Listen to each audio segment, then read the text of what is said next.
কোদাল নিয়ে কোথায় যাচ্ছ? কি রান্না হবে একটা ওল তুলে নিয়ে আসি।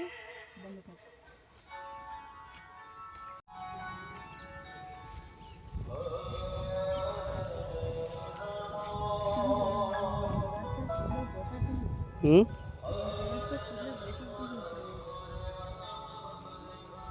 গাছ হয়েছিল কিন্তু মারা গেছে। এইবারে ওল তুলবো। দেখো ওল তুললাম কত বড়। এবার চলো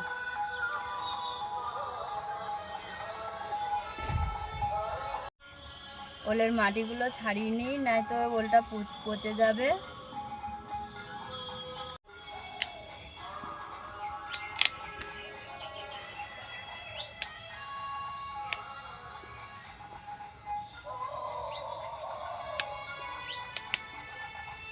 ওলটা ঘোরাও দেখি।